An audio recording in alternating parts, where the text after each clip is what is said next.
وأن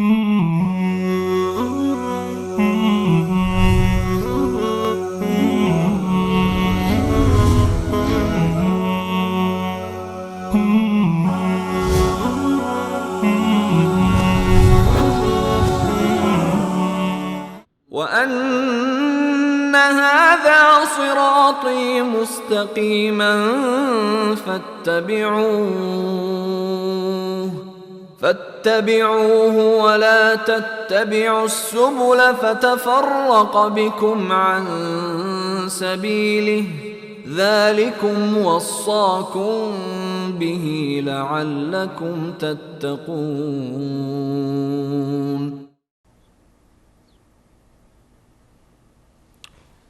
بسم الله والصلاة والسلام على رسول الله وعلى آله وصحبه وموالاه، اما بعد. السلام علیکم و رحمت الله و برکاته. بینندگان عزیز و گرامی، در خدمت شما هستم از یکی دیگر از قسمت‌های برنامه راهنمود سنت. امید است که تا آخر برنامه با ما همراه بوده و از آنچه که در برنامه گفته می شود با هم دیگر استفاده بکنیم و با آن جامعه عمل بپوشیم. بینندگان عزیز و گرامی، اگر به یادتان باشد در سه قسمتی که گذشت دنبال هم در مورد موضوع ولایت تکوینی صحبت کردیم و آیاتی را بیان نمودیم مبنی بر این که ولایت تکوینی خاصه الله سبحانه و تعالی است و حتی مشرکین قریش هم به این موضوع اعتراف کردند و اعتراف می کردند و قرآن عظیم الشأن از آنها بیان می کند. در این جا هم در این قسمت از برنامه هم ان شاء الله که بعضی از آیات را به خدمت شما تلاوت خواهم کرد و توضیح خواهم داد که الله سبحانه و تعالی ولایت تکوینی را از غیر خود نفی می کند و بیان می کند که غیر از من کسی دیگر ولایت تکوینی ندارد. الله متعال سبحانه و تعالی در آیت 40 سوره مبارکه روم می فرماید: الله الذی خلقکم. الله متعال پروردگار عظیم الشأن، معبود برحق و معبودی که غیر از او دیگه معبودی نیست، آن ذاتی است، آن الله است، آن معبودی است که خلقکم، شما را آفریده. آفرینش خاصه الله متعال سبحانه و تعالی است و هیچ احدی نمیتواند که هیچ چیزی را بیافریند، انسان را بیافریند، حیوان را بیافریند یا کدام شیئی را که خاصه الله سبحانه و تعالی است او بیافریند و خلق بکند. ثم رزقکم، این ذات اقدس الهی که شما را آفرید برای شما رزق و روزی داد، شما را رزق داد، شما را خوردنی ها داد، شما را نوشیدنی ها داد. الله تبارک و تعالی از آسمان باران را برای شما فرستاده است، از زمین گیاه را برای شما می رویاند که شما از آن استفاده بکنید، از آن بخورید. خلقت شما و بعد رزق و روزی شما، این را کی می دهد؟ و ما من دابت الا علی الله رزقها، هیچ جنبنده‌ای در روی زمین نیست مگر آنکه الله سبحانه و تعالی رزق و روزیش را می دهد. رازق الله است. ان الله هو الرزاق ذو القوة المتین. الله تبارک و تعالی رزاق است. الله متعال هست که بندگان خودش را رزق می دهد. الله متعال هست که به اونها روزی عنایت می کند. پس خلقت ما الله سبحانه و تعالی ما را خلق کرده و پروردگار عزوجل ما را رزق و روزی می دهد، برای ما طعام می دهد، برای ما نوشیدنی می دهد. همه اینها از جانب پروردگار است. آیا کسی دیگر می تواند خلق کند؟ نخیر. کسی دیگر می تواند روزی بدهد؟ نخیر. هیچ احد نمی تواند. و همچنین ثم یمیتکم، الله سبحانه و تعالی شما را می میراند، شما را پروردگار عزوجل از این دنیا می برد. انسان اول پروردگار عزوجل او را، اول آدم علیه السلام را پروردگار از خاک آفرید، فرزندان او را پروردگار عزوجل از نطفه آفرید و تا اینکه این مراحل را طی کردن بعد متولد میشن به این دنیا، از مردگی زنده میشن در این دنیا زنده میشن، در این دنیا زندگی میکنن، طفل هستن، جوان هستن، نوجوان میشن، جوان میشن، پیرمرد میشن، یا بعضی ها در همین لابلای این سنین و در لابلای این دوره ها از دنیا میروند. خلاصه این که از دنیا انسان میرود، روزی خواسته و نخواسته باید از این دنیا برود و سفر کند به دنیای دیگر، به دنیای آخرت. این مرگ و این که انسان از این دنیا می رود به دست کیست؟ آیا کسی دیگر می تواند جز الله سبحانه و تعالی انسان را بمیراند؟ نه خیر. پس اینهایی که میگویند فلانی ها هم نعوذ بالله افراد دیگر هم می توانند انسان را بمیرانند و انسان را از بین ببرند، آنها اشتباه می کنند و بر اساس این آیه قرآن عظیم و شان شرک را مرتکب می شوند. چرا؟ چون این خاصه پروردگار عزوجل هست. الله هست که انسان را می میراند، الله هست که انسان را زنده می کند، الله هست که انسان را خلق می کند، الله هست که انسان را روزی می دهد و هیچ کسی دیگر لایق این کارها نیست و نمی تواند چون این کار انجام بدهد. ثم یحییکم، بعد از آن که شما را پروردگار عزوجل از بین برد و شما مردید، دوباره الله متعال شما را زنده می کند. بله، الله تبارک و تعالی دوباره برای انسان زندگی عنایت می کند. دوباره برای انسان بعد از این که مرده، بعد از این که انسان خاک شده، پوسیده، از بین رفته، چیزی از انسان باقی نمانده یا چیز اندک باقی مانده، الله تبارک و تعالی دوباره او را زنده می کند. در روز قیامت پروردگار عزوجل همه انسان ها را زنده می کند و در صحرای محشر برای حساب و برای اینکه انسان باید آنچه را که انجام داده جواب بده، الله متعال جمع می کند. و این زنده کردن دوباره الله متعال است که این کار را انجام می دهد و الله متعال هست که انسان را می میراند و انسان را زنده می کند. هل من شرکائکم، الله سبحانه و تعالی می فرماید آیا هستند از شریکان شما کسی از این شریکان شما و کسی از این افرادی که شما آنها را شریک الله قرار می دهید و آنها را در خلقت شریک می دانید، نعوذ بالله، آنها را در رزق و روزی دادن شریک می دانید، آنها را در خلقت آسمان ها و زمین شریک می دانید، می گویید که فلانی، نعوذ بالله، فلانی زمین و آسمان را خلق کرده، اعوذ بالله، فلانی رزق و روزی ما را می دهد، فلانی فلان کار را می کند. آیا اینها هل من شرکائکم من یفعل من ذلکم من شیء، آیا از این کسانی که شما آنها را شریک الله قرار می دهید کسی هست که چون این کار انجام بدهد؟ کسی هست که خلق کند؟ کسی هست که رزق و روزی بدهد؟ کسی هست که انسان را زنده کند؟ کسی هست که انسان را بمیراند؟ کسی هست که پس از مرگ دوباره انسان را زنده کند؟ نه خیر. سبحانه و تعالی عما یشرکون، الله متعال پاک است، الله متعال منزه است از آنچه که مشرکین به او نسبت میدهند و مشرکین به او شرک میورزند. اینها از جمله خواص الله سبحانه و تعالی است، آن چیزی است که خاصه الله است و پروردگار عزوجل اینها را مخصوص خود گردانیده و هیچ احدی در این خلقت پروردگار و در این ولایتی که پروردگار داره، در این اختیاری که الله داره، کسی دیگر دخل و تصرف ندارد و نمیتواند که در واقع در خلقت پروردگار، در رزق و روزی دادن پروردگار، در صفات پروردگار با الله شریک باشه. اعوذ بالله از فردی که میگوید که پروردگار عزوجل نعوذ بالله افراد را آفریده و افراد را خلق کرده که مثل پروردگار، نعوذ بالله، یعنی صفات الهی در وجود آنهاست. یعنی همچنان که الله خلق می کند آن هم خلق می کند، همچنان که الله روزی می دهد آن هم روزی می دهد، همچنان که الله دفع ضرر می کند آن هم دفع ضرر می کند، همچنان که الله نفع را به انسان می رساند و از جانب الله هست، فرد دیگر هم می تواند. آیا شرک از این بالاتر هست؟ شرکی که حتی مشرکین قریش هم به این عقیده و باور نداشتند.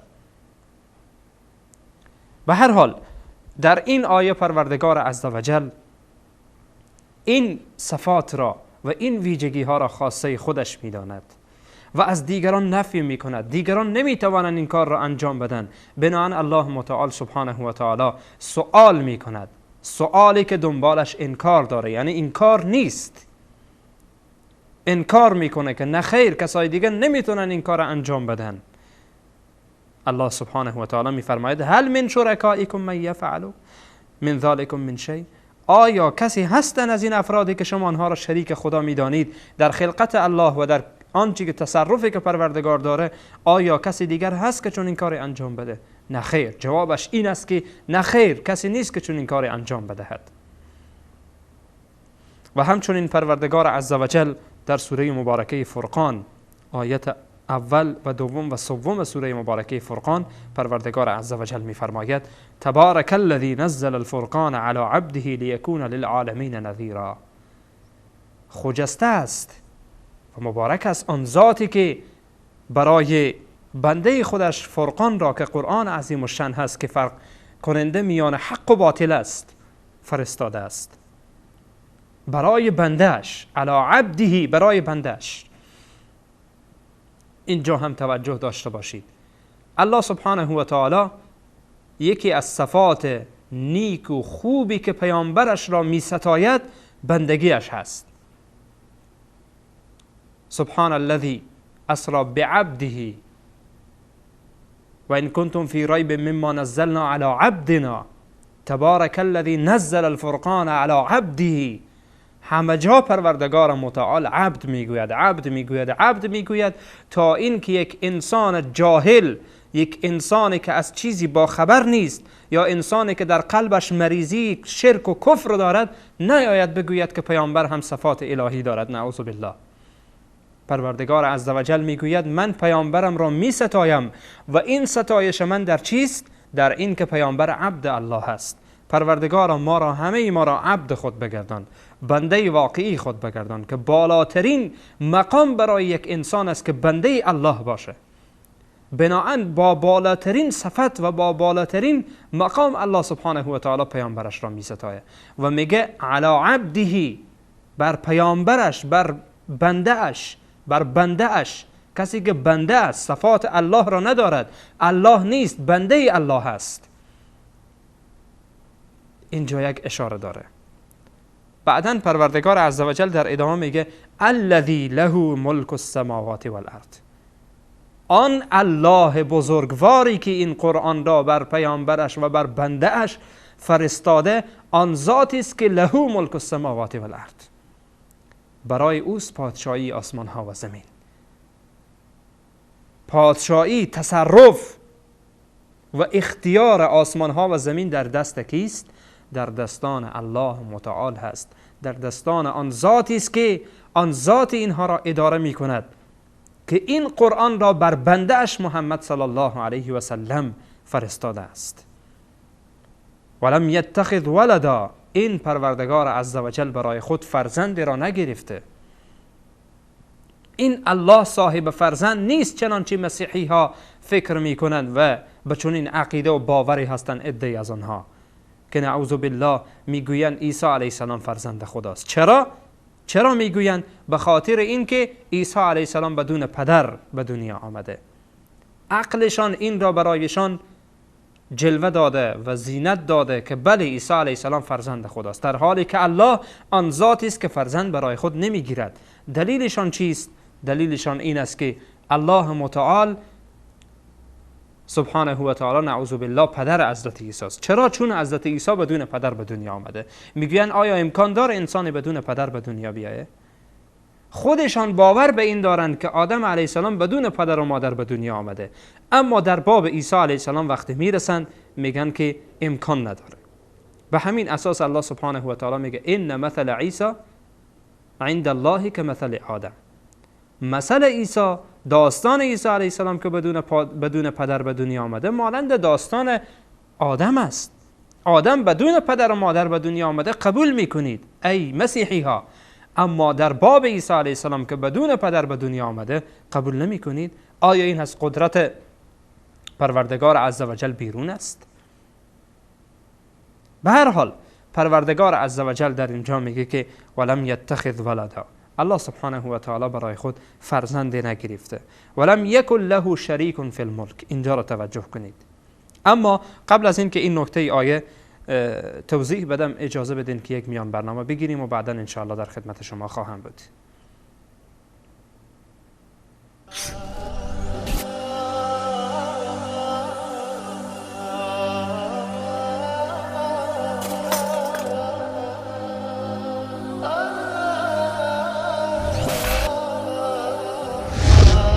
وصال حق، ندای حقیقت.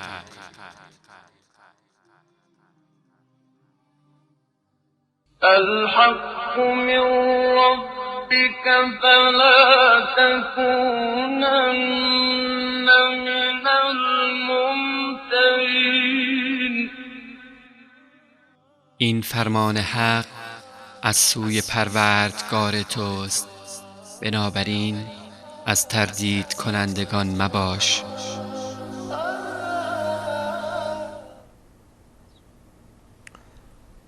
بسم الله و صلات و سلام علی رسول الله و علی آله و صحبه و من والاه. با عرض سلام مجدد به خدمت شما بینندگان عزیز و گرامی.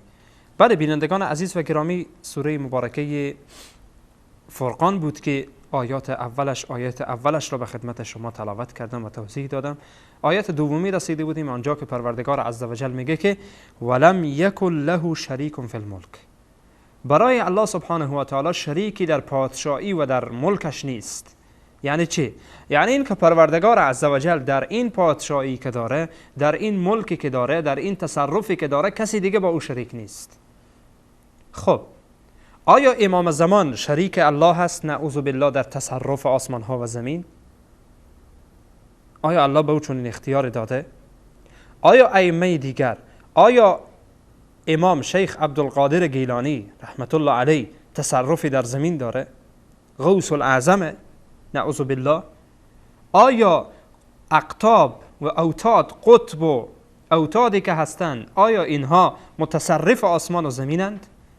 آیا اینها زمین را کنترل میکنند؟ آیا اینها زمین را تدبیر میکنند؟ نه خیر، همه دروغه. الله سبحانه و تعالی میگه ولم یکن له شریک فی الملک. الله در پادشاهی و در تصرف خود کسی را شریک نکرده. برای الله شریکی وجود نداره. الله متعال عاجز نیست نعوذ بالله که نتوانه زمین و آسمان و اینها را کنترل بکنه، که به افراد دیگری واگذار بکنه که شما بیاین این را کنترل بکنید. صفات خداوند متعال را تعطیل کردن و الله را نعوذ بالله بیکار خواندن و دیگران را فعال نام نهادن. الله بیکار نعوذ بالله نشسته و دیگران کارهای او را انجام میدهند. الله سبحانه و تعالی بزرگتر از این هاست. الله سبحانه و تعالی پاک است از آن چی که این انسان ها به الله متعال نسبت میدهند. ولم یکن له شریک فی الملک. الله متعال میگه که برای پروردگار شریکی در پادشاهی و در ملک و در تصرف و در اینها وجود ندارد. باز کسی بیاید بگوید که دیگران هم متصرفند، دیگران هم پادشاه زمینند، دیگران هم شاهنشاه هستند. نه خیر، شاهنشاهی برای الله میزیبد. تصرف در کون، در آسمان و زمین، در همه مخلوقات برای الله میزیبد. دیگران عاجزتر از اینند که بتوانند چیزی را کنترل بکنند. دیگران عاجزتر از اینند که حتی برای خودشان نفع و ضرری برسانند. دیگران عاجزتر از اینند که دیگران را خیری برسانند یا ضرری را از آنها دفع بکنند یا بدی را از آنها دور بکنند. همه اینها خاصه الله است. الله بزرگ، الله خالق، الله رازق، الله مدبر، اللهی که همه صفات و خوبی ها در اوست، اللهی که همه صفات و خوبی هایی که داره خاصه خودش می باشد. بعد الله سبحانه و تعالی در ادامه میگه و خلق کل شیء. الله سبحانه و تعالی هر چیز و همه چیز را آفریده، فقدره تقدیرا. بعد میگه واتخذوا من دونه آلهه. افرادی که با وجودی که این خدا با این صفات و با این نیکی ها هست، با این زیبایی ها هست، با این همه خوبی هایی که داره، واتخذوا من دونه آلهه، یک گروهی رفتن برای الله سبحانه و تعالی آلهه و معبودان دیگری را گرفتن غیر از الله سبحانه و تعالی. معبودان را غیر از الله گرفتند. و اتخذوا من دونه، غیر از الله یعنی چی؟ غیر از الله همه افراد، بت غیر از الله هست، چوب غیر از الله هست، پیامبر غیر از الله هست، نبی غیر از الله هست، ولی غیر از الله هست، امام غیر از الله هست، شیخ غیر از الله هست. همه افراد غیر از الله هستند، همه چیزها غیر از الله هستند. و اتخذوا من دونه آلهه، غیر از الله را معبودان برای خود گرفتند. به این واسطه تأکید کردن به این موضوع که عده‌ای میگویند خب اینها بزرگوارند. یکی میگوید که بله پیامبر هستند، چی مشکلی داره که ما از آنها کمک بخوایم؟ چی مشکلی داره که پیامبر را عبادت بکنیم و صفات الله را به ایشان بدین؟ یا یکی میگه که اینها ائمه هستند، اهل بیت پیامبرند، چی مشکلی داره که ما صفات الله را به اونها بدیم؟ و دیگران را متهم میکنند که شما اینها را دوست ندارید که شما میگویید صفات الله به اینها نیست. الله متعال میگه که نه، این گونه نیست. هر کسی که غیر از الله متعال را بخوانه، هر کسی که غیر از الله هر کسی میخواد باشه، چون این کار انجام بده چی میگه؟ والذین اتخذوا من دونه آلهه، اینها معبودانی را برای خود قرار میدهند که غیر از الله سبحانه و تعالی، که لا یخلقون شیئا، هیچ چیزی آفریده نمیتوانند، هیچ چیزی آفریده نمیتوانند. شیئا نکره یعنی چی؟ یعنی هیچ چی نمیتونن بیافرینند، هیچ چیزی را آفریده نمیتوانند. و هم یخلقون، خودشان خلق شدن، الله اونها را خلق کرده، الله اونها را آفریده. چگونه میتونه بنده الله، مخلوق الله باز با الله برابری بکنه؟ غیر ممکنه. عقل مشرکین در کجاست؟ آیا میتواند غیر از الله سبحانه و تعالی خلق بکند؟ خودش مخلوقه، خودش خلق شده، چگونه میتواند که آن بیاید چیزی را بیافریند و خلق کند؟ الله سبحانه و تعالی پاک است. ولا یملکون لانفسهم، خب توجه کنید، ولا یملکون لانفسهم، برای خودشان چیزی را اختیار ندارند. برای خودشان یعنی چی؟ برای من و تو که اصلا ندارند. برای من و تو که اصلا ندارند. یکی میگه یا فلان، یا شیخ، یا قطب، یا غوث، یا امام، یا فلان برای من رزق و روزی بدی. بابا جان این برای خود نمیتونه روزی بده. مریضی مرا رفع کن، خودش مریض بوده نتوانسته از خود مریضی را رفع بکنه، حالا میتونه از تو رفع بکنه. برای من زندگی بدی، خودش مرده، خودش از دنیا رفته، حالا میتونه او برای تو زندگی بده. عجیبه. الله سبحانه و تعالی میگه که ولا یملکون لانفسهم، آنها چیزی برای خود هم حتی مالکیت ندارن، حتی برای خود اختیار ندارن، حتی نمیتونن از خود چیزی را دفع بکنن. بعد میگه ولا یملکون لانفسهم ضرا ولا نفعا، حتی نمیتونن به خود ضرری برسانن یا از چیزی از خود دفع بکنن. ولا یملکون موتا ولا حیاتا، آنها اختیار موت و اختیار زندگی و اختیار مرگ خود را ندارن. حالا اگر کسی بیای در کتاب بنویسی بگه ائمه اختیار مرگ خود را دارن، هر وقتی که دلشان خواسته باشه بمیرن میمیرن، هر وقت دلشان نخواسته باشه نمیمیرن. این آیه قرآن چی میگه؟ که خداوند میگه ولا یملکون موتا ولا حیاتا ولا نشورا، اینها اختیار مرگ خود ندارن، اختیار مرگ دیگران ندارن، اختیار زندگی خود را ندارن، اختیار زندگی دیگران را ندارن، اختیار این را ندارن که چی وقت از زمین پس دوباره پروردگار اینها را زنده بکنه در روز قیامت. اختیار این را برای خود هم ندارن، برای دیگران هم ندارن. پس با این وجود همه این بیچاره های ضعیفی که بنده الله هستند چگونه لایق بر اینند که ما آنها را موازی خدا بدانیم، آنها را برابر با خدا بکنیم؟ بنان الله سبحانه و تعالی این عقیده فاسد و کاسد را رد میکنه. میگه نه خیر، مالکیت تنها از آن من است و ولایت تکوینی خاصه من است، هیچ کسی دیگر را لایق بر اینها نیست.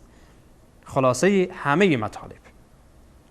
الله سبحانه و تعالی ما را با عقیده سالم و اسلامی پروردگار ما را معرفت بده و ما را با آن نزدیک بکنه و از عقاید کفری و شرکی الله تبارک و تعالی ما را دور بگردانه. تا برنامه دیگر همه شما را به الله پاک بی همتا میسپارم.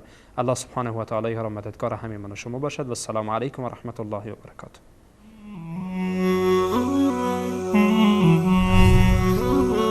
Mm-hmm.